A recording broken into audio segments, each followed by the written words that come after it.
talk about some of these Big Ten returning players. Of course, when we say returning to college basketball, some of these guys are transfers. It's kind of hard to separate out that from the rest of the country. So, who do you really like in the Big Ten this year that you think can make a jump and rise up some NBA draft boards? Well, kind of, I want to start on a team. I'm Yeah. going to be very fascinated looking at Michigan, Okay. namely their front court.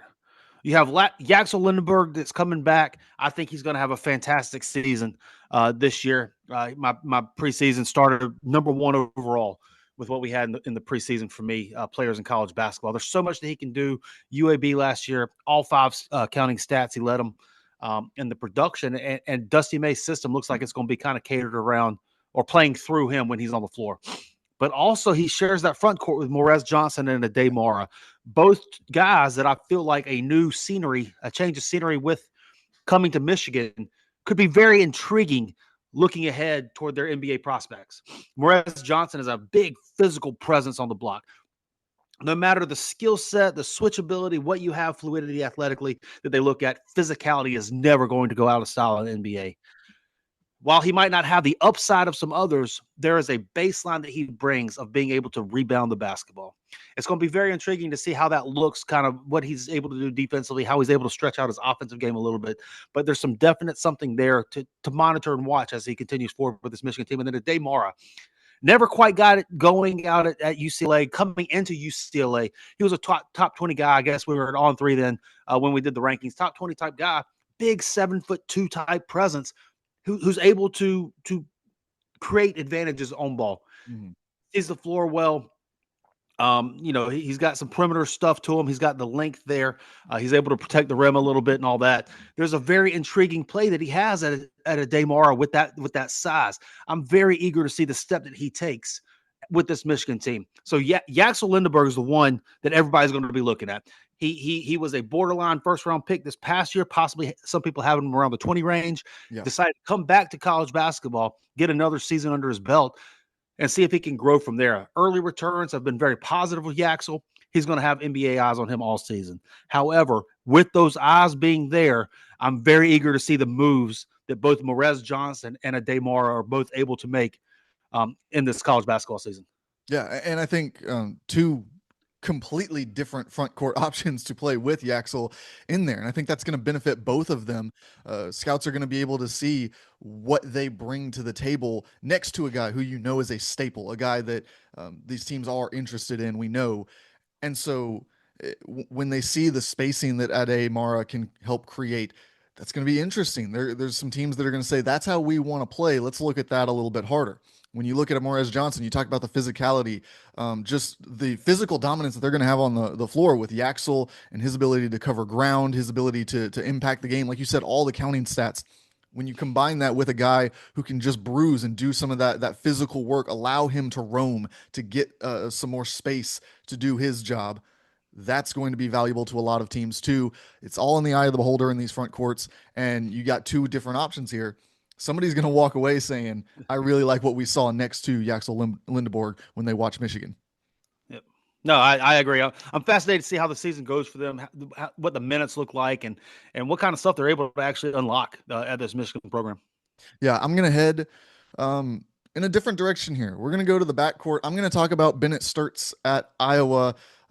He's a guy who has picked up some real fans in the draft community. He's kind of in that boat of Yaxel where there were whispers, talks. Is he a first round pick? Is he really that good of a player at just what he does? Is he so good at initiating the offense, at getting the team into sets that he can just, you know, be that steady presence at the backup point guard spot that teams will take a swing at in the late first round? I think that he has that. I'm interested to see. We talk about a step up in competition. Of course, he's gone from Division II up to Drake and now to Iowa. So he has made a big leap every year over these past couple of years.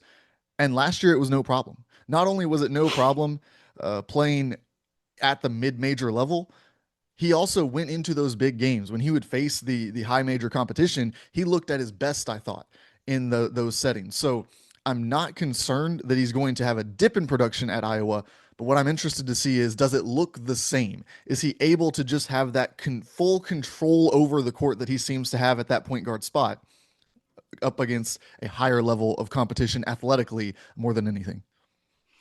For sure. I think Bennett Stirtz is an absolute fascinating one. And also, too, just like with Yaxel at Michigan, I'm eager to see Alvaro Fulgaris as well as Brendan Housen, Mm-hmm. what they're able to do. But focusing here on this Iowa team with Bennett Stirtz, 6'4" listed. He's able to toggle comfortably on and off the basketball. He shot 38% from three this past year from three. And then he's able to manipulate the basketball to create angles and find offensive advantages consistently.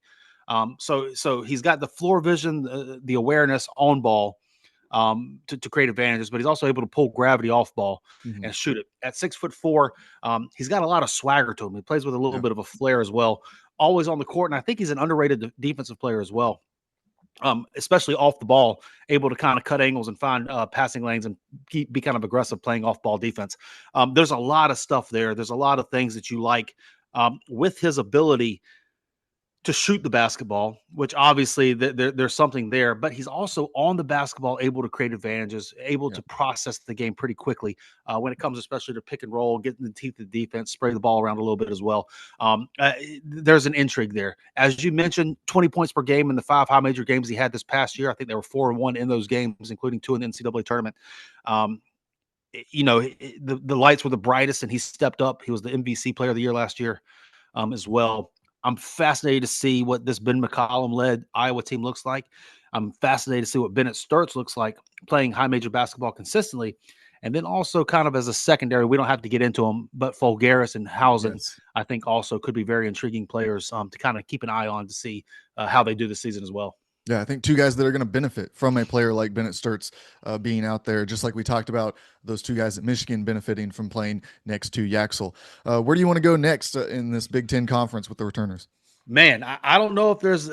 It's difficult. I mean, obviously you have the Braden Smiths of the world there that we could talk about. Then we also have the Illinois guys. Mm-hmm. We could talk about. There's some Cohen Carr action. Nolan Winter. I mean, there's a whole lot of stuff there. Do we want to talk about Braden Smith? Let's jump into Let's Braden talk Smith about and what Braden we Smith. think Let's get into that conversation. Yeah. of his NBA upside. Yeah. Watching the two of them, obviously, this is going to be very intriguing because Braden Smith comes into this season with all the headlines, all the press clippings, everybody's talking about him. Mm-hmm. I think Bennett Stirtz personally, I have him ranked higher when it comes to the preseason stuff, when it comes to all that as a point guard. I like the translatability that he has at 6'4", ability to shoot the ball, ability to play both on and off the ball. Braden Smith is a fascinating player because he is an absolute maestro in the pick and roll. His ability to create, manipulate angles with great pace, find the soft spot of the defense, and absolutely exploit the heck out of it every single possession methodically, getting a defender on his hip, getting his teammates open, or finding the open look for himself. He's 6 foot tall. He shot the ball at a 38% clip this past year. I'm not necessarily sure if I would consider him a driller, but he can make a shot.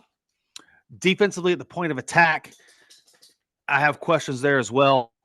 Finishing at the rim, I have questions there as well. But I think on a lifetime achievement scale, I think he's won close to 90 games, maybe 87 games throughout his career. He's played in the NCAA finals, and he's consistently gotten better, but also gotten everybody around him better, orchestrated things around him.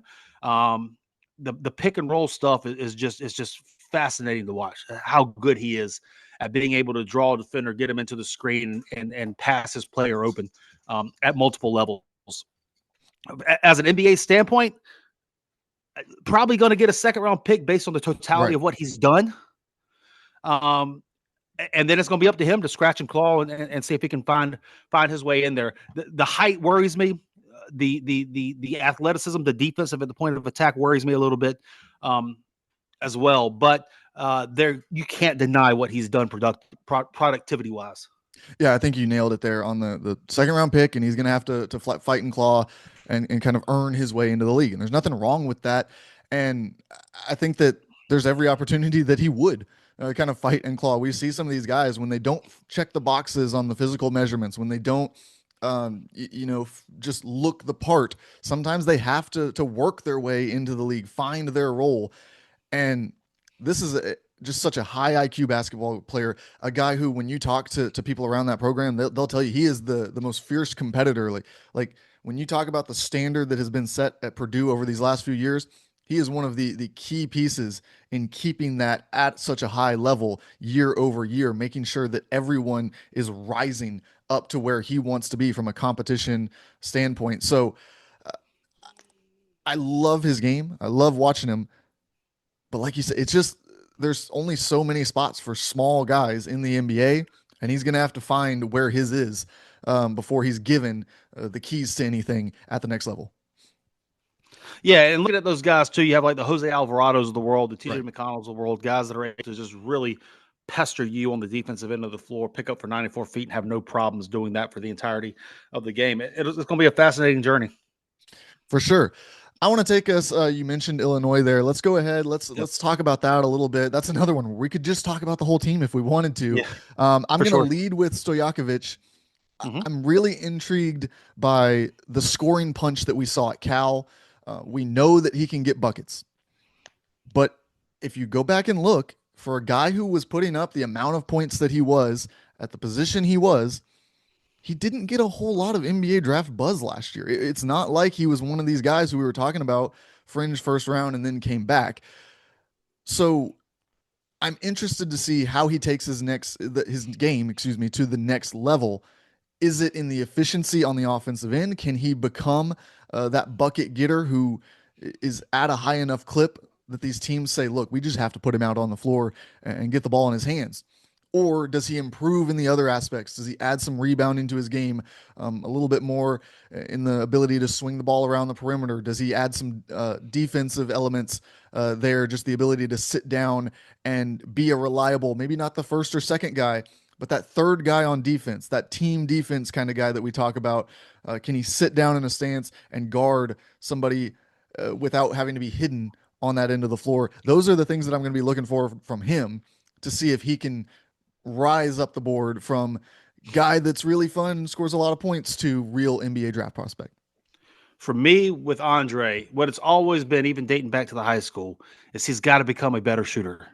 He's always had unbelievable feel as a scorer. He's able to get into the mid range, the pull up jump shot. High IQ player. He understands his balance points, footwork, and all that stuff. He's just never consistently made the three ball, Mm-hmm. and that's unique given who his dad is. Given dad possibly being one of the better shooters in NBA history. Um, Andre is a scorer more than he is a shooter. Right. I'd be interested to see him streamlining his offensive game to find more efficiency, but also with that at the 6'6", 6'7" range, solid athlete, good balance points, getting his shooting percentage up to a 38 type percent from three. I think his ability to pull gravity will be what his long-term outcome is. Defensively, fine. Rebounding, fine. He moves the ball pretty well as well. He can see the floor and all that stuff, but he's got to become an efficient three-point shooter. If he does that, if he's able to consistently pull the gravity and show that he can consistently, efficiently score the basketball, I think that'll go a long way in dictating his draft prospects Yeah, for and me. we'll see. We'll see if he can get more off the ball reps. That is one of the things that I look at that 3 point percentage kind of column, and it's always interesting because you've got some guys who only shoot off the dribble, and so yeah, their percentage is a little bit lower. But we know that they're really good shooters, and then you got guys who only stand in the corner and shoot. And when they have a high percentage, we say yeah, but he only shoots, catch and shoot from the corner. So there's some element there of I wonder how high he can get that percentage by taking less of them off the dribble, less step backs, stuff like that, more catch and shoot within the flow of this Illinois offense. Where I want to talk about the Ivisic twins now. I want to talk about how different they are as players, and which one do you think ranks higher in the draft conversation as we talk about things? Well, it's a floor versus ceiling situation. I think Thomas Slav, you kind of know what you're going to get with him. I think there's a high floor there as to the type of player that he is. There's some skill there. The feet are a little bit heavy, which is Mm-hmm. going to be interesting to see how that ultimately plays out. But I think there's a high floor there. With Zvonimir, Big Z, I think the ceiling's a little bit higher because there's a little bit more offensive fluidity to his game. There's a little bit more of an ability to kind of do some things off the bounce, a little bit more pop possibly in his game. But I think both of them are incredibly intriguing. Tomislav obviously showed this past year the steady nature of what he could bring to the college game, and I can only see there being a step up. This past year, um, Kasparis was a little bit wild with the ball. Will Riley was a little bit inconsistent. However, obviously both first round draft picks, both highly talented players. Yeah. There's older. This team got a little bit older this past year Yeah. in the offseason. There's going to be a little bit more offensive continuity. There's going to be a little bit more spacing on the offensive end of the floor, a little bit more consistency, I believe, on the offensive floor. And I think with that, Tomislav could really take a step forward in being a pretty big presence, especially at the college level. And I think with that coming in with a 7'1", 7'2" type frame, NBA teams are going to have to take notice as to what he is. Now, the ceiling of him being a possible lottery pick, I'm not quite sure that's there, but I think the steadiness of him being a good NBA player for multiple years to come, provided he takes that step this year, I think that's definitely within play with Big Z. He's going to have to show steadiness and consistency. Up until this point, the flashes have been unreal, but the consistency has just not been there. Maybe a change of scenery will help. Again, the same things that could help Tomislav within Right. this offensive continuity, within the consistency of to what this offense is going to have, could certainly help Big Z what he has, and also kind of having a little bit more of a consistent role within the offense could help him as well. But I think right now Big Z is more of a flashes guy. I think Tomislav is more of a meat and potatoes guy with kind of what he brings. Yeah, for sure. I agree with that. I do think with Zvonimir, the most interesting storyline that I'm following is this whole he says he couldn't see the last couple of years, and now he's he's gotten an eye test and he's figured it out. He says he can see the rim.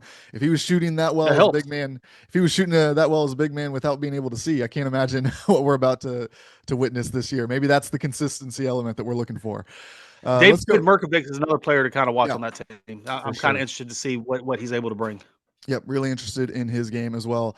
Let's go ahead and let's just bounce around. Let's get through the Big Ten. Let's throw out a couple more names that we're interested in. I'll start with Nate Biddle at Oregon. It was a slow Yep. start for him, had injuries early in his career, but feels like a familiar story at Oregon. Centers who deal with a lot of health stuff early, and then they pop up, and you look around and you say, man, that guy's really good at basketball. He is a real staple in that team. His teammate Jackson Shellstad at the point guard position injured right now, but I think he's going to be another guy who, if he can knock down threes, if he can show a little bit of on and off the ball work, that he could have some value as well late in the draft.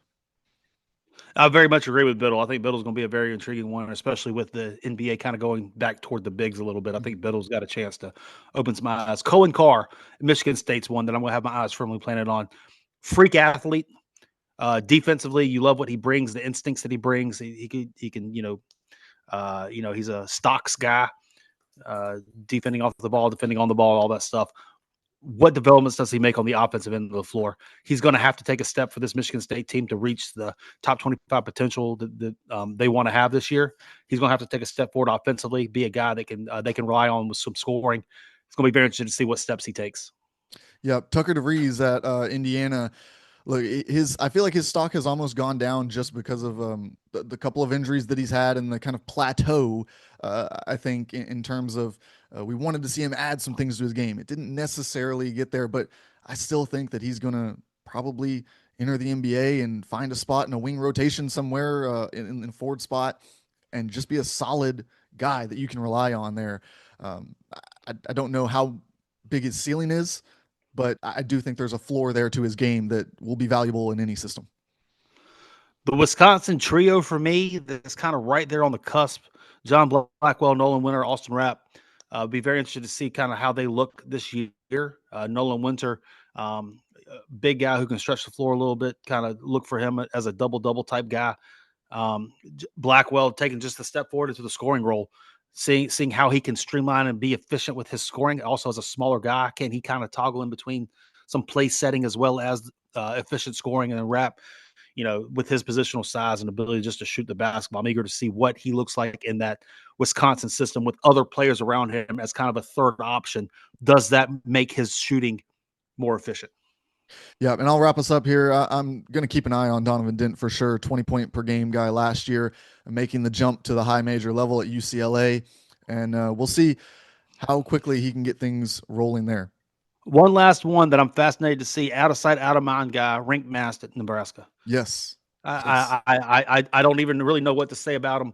However, I think he's going to put up big numbers, and I'm very fascinated to see kind of what that looks like. He's a guy who, if he doesn't get an NBA gig, he's going to get a multi-million-dollar deal overseas. There's no Yeah, question about that in my mind.